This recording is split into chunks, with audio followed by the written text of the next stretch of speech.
2017 Aston Martin DB11. The V12 is a very old, very antiquated answer to a very old, enduring question: how do you make a lot of power smoothly with a reciprocating engine? Nowadays, with balanced shafts and miniature marble computers, a turbo four-cylinder does a pretty good job, and more than one company makes a buttery V8 that wouldn't tip over a standing nickel. Add direct injection and turbos and you have V12 power without the size, weight, and moving parts. But there's just something about sitting behind, or in front of, two inline-sixes married at the crankshaft. The V12 is the triple-axis turbine of an increasingly quartz engine world, and it delights us precisely because of its excessive parts count. Oddly, Aston Martin considers itself a V12 company, even though its most glorious David Brown era depended on inline-sixes.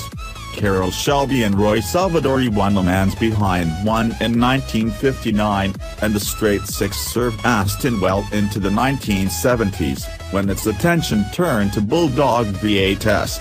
The company didn't get its first V12 until 2001, a 5,935cc unit made by splicing together two Ford Duratec V6s in a CAD program. Ferrari is a V12 company, La Negation Bernegation Guinea is a V12 company, Jaguar is a V12 company, though it hasn't sold one in years. Aston Martin? Well.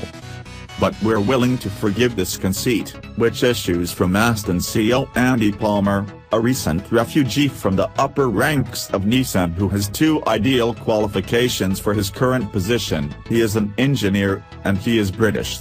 Under Palmer, and with company ownership divided primarily among investment groups in Kuwait and Luxembourg plus Daimler AG, Aston Martin is a brand on the move. The new DB11 featured here is the first shot in a rapid-fire, for Aston, anyway, 6-year product salvo intended to more than quadruple company output to 14,000 vehicles per year and put Aston on sturdy financial ground.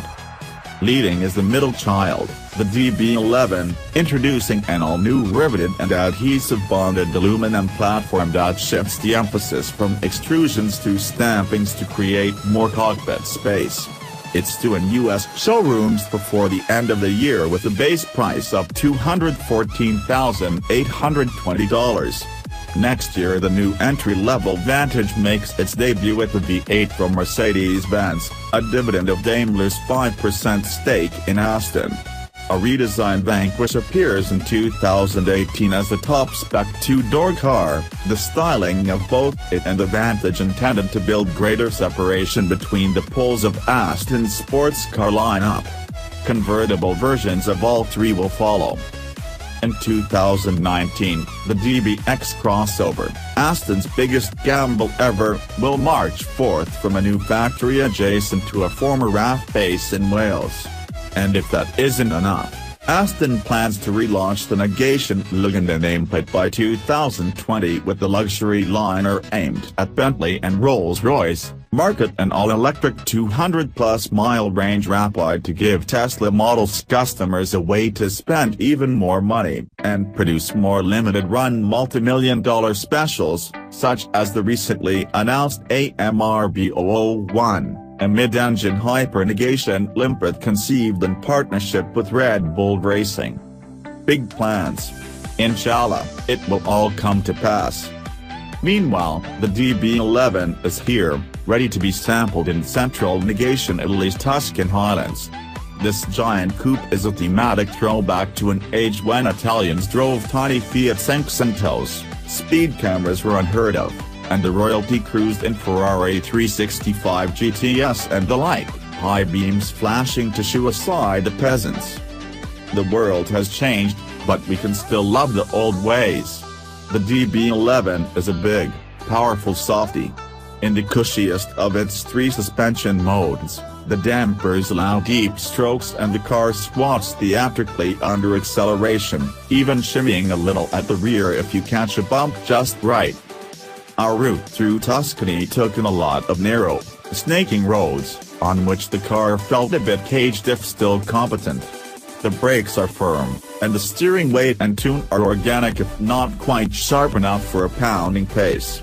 The transmission paddles have excessively long throws, making manual shifting less than gratifying. Aston does get points for separating the suspension mode control from the throttle, transmission control, of which there are also 3 positions. Thus, you can put the suspension in the more tied-down middle setting without being forced into a correspondingly sharper shift and throttle map. Turn both controls up to max attack and the DB11 is still no street brawler. In Sport Plus it becomes about as aggressive as the Earl of Denbigh upon discovering that the brandy has turned. Gaze at the photos for a minute and admire how Aston rolled the dice on some new ideas while also retaining the basic water-smooth shape of a river stone, the one introduced with the 1994 DB7. The DB11 is long, low, and extravagantly wide, as was its slippery predecessor, the DB9. But it gets a little more technical with LED light blades, a few beveled edges, and the roof strake, a flashy bit of armor that arches over the cockpit and sacrilegiously cleaves the steeply raked C-pillar, an Aston trademark. The strake's mechanical purpose is to frame the aero blades, air ducts hidden in the rear haunches that direct wind through the body, squeezing and twisting it before exhausting it out a vent in the trunklet to reduce drag gate speed. It also has an aesthetic mission. It can be ordered anodized in black, or body color, or as polished aluminum, and it demarcates the DB11 from all previous Aston Martins. Another departure from the Aston Coupe's typical flowing beauty is the broken front wheel arch line, which is punctuated by a deeply scalloped air vent where the huge new one-piece aluminum clamshell hood meets the body side. The C4 Corvette-like clamshell, a substantial engineering and stamping achievement, we're told, supplies both closure line cleanliness and pedestrian impact regulatory compliance. Small winglets in the hood ducts that relieve air pressure from inside the front wheelhouses direct the stream of air out in a tumbling vortex pattern that mixes with hot engine compartment air from the side vents to further aid aerodynamic efficiency. Beneath it all is the new 5.2-liter twin-turbo V12 that replaces the old naturally aspirated 5.9, which still powers the more expensive Vanquish for now. Like the 5.9, the 5.2 comes via Ford's Cologne, Germany, plant, but Palmer swears up and down that Aston did the engineering. We had a choice between doing a new V12 or a new V8, so we picked the 12, for the DB11, and are sourcing the 8, for the Vantage, from a partner, he said, referring to Mercedes.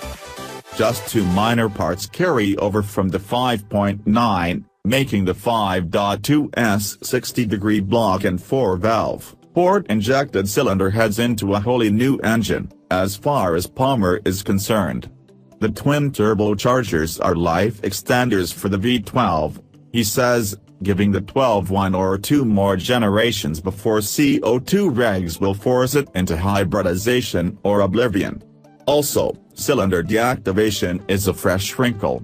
It engages at lower power settings to turn the engine into a pair of inline sixes, the switch from one side to the other happening every 20 seconds or so to keep all the catalytic converters warm.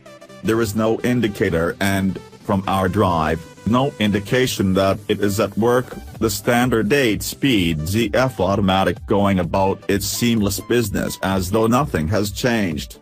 Inherent balance is a wonderful thing. DB buyers are Aston's most conservative, says Palmer, even more so than those of the pricier Vanquish. Thus, the interior looks like a Florentine leather shop with a steering wheel. Fans of ornamental stitching are an optional upgrade away from the otherwise plain seats. Same goes for the somewhat frilly brogue work on the center armrest and door leather that makes it look like a deconstructed dress shoe. Optional trims include carbon fiber or natural-looking wood. Daimler's participation is evident in some negation Mercedes switchgear and the infotainment screen, which will be familiar to any current Benz owner. you know you're in a luxury GT and not a sports car because of the motorized center armrest/storage bin lid. Also electrified is the trunk pull-down and, in a first ever seen by this author, the twin hood latches. Just drop the hood and electric claws grab it at two corners and draw it down. Mechanics will surely appreciate